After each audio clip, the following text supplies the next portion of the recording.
Meeka'ee na furfadda kamantaa'ee gungumaa mabbaanis gaafa du'e milmatu baasa guma.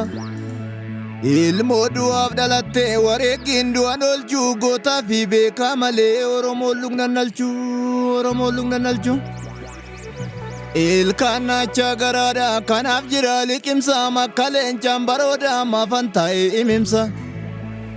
Akka ilmoo abbaan qabne dawween na dhaanuu mannaa akka gootaa falmaddee biyyoon na nyaachuu wayya.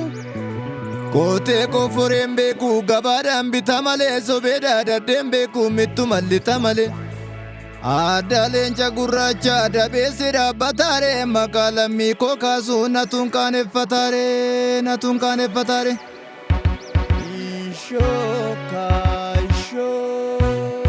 Hundi seenaan qoratu nama hubataa malee bakka dhalootaa jennaan gundoon migirat gale. Salaalirraa nagarii taaddasaa dabalatee amboo gubbaan alamuu goota baay'ee daalate. Wallaggarraa naabishee gootonni Oromoo kumaa faarseen ittiin geerraraa anis Oromoodhuma. Riiqichi gibee jiguus daaktuun nama ceesisa jimmayaa lafa bunaa seenaa qaba keessisa. Saadaan soddoo komuu koo sanyii baqqalaa wayyaa malagaana lagumaa kalloo dhiigofii wayyaa. Wallisoo kan garasuu finfinnee nannuurumaa walloof raayyaan komoo koo hubadhu Oromoodhuma. Guujiif Booran adeemus maalitta shakkii qaba faarseen ittiin adaddaa lammii koo saba jabaa Oromoo saba jabaa. Farda jechuun daaleedha isa yaappiif shurshuru. Lammii jechuun gaariidha isa rakkoo wal furu. Geerarimee dabalimee. Baalee abiyya waaqoo abiyya Useen bunee Arsiyaa lafa gootaa biyya roorroo sarmine. Gaa'een Harargee deemaa dhaloota bakkar waaree roorroon dangaa dabarraan Oromoon sarmaaree sabni koo sarmaaree. Maarfata goodaa koluu akka daawwannaaf tolu ijoollee jalduu beekaa makkatti diina kolu. Yaa ijoollee gindooraaree ta'anii dhiituutuun kan du'e nu galchaare.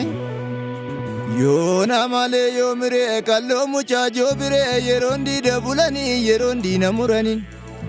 Yeroo seenaa kaasanii yeroon goota faarsanii seenaa sabaa kaasanii seenaa biyyaa kaasanii.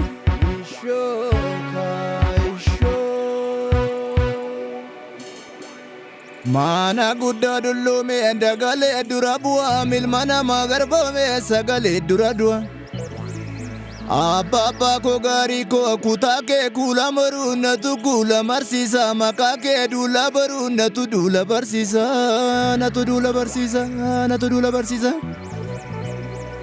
Dur yeroo jabana kee balbala si waamanii boroodhaan sitti matuu yakka qabsiisa jedhu.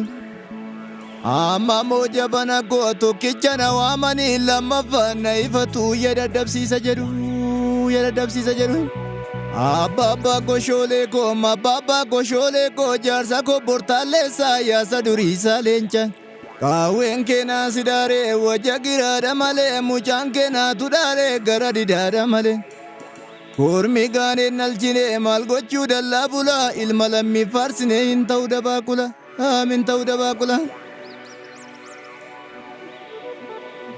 Inni farda soorellee bongoo ittiin utaalee inni fira jennullee alagaa nutti chaale.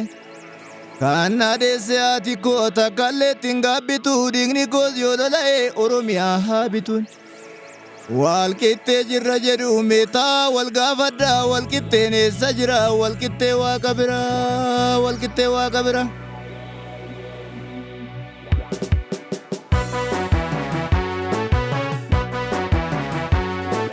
Dolleen sakaalamu kunoo didee utaalee dhugaan hin awwaalamu jette ijoollee salaale.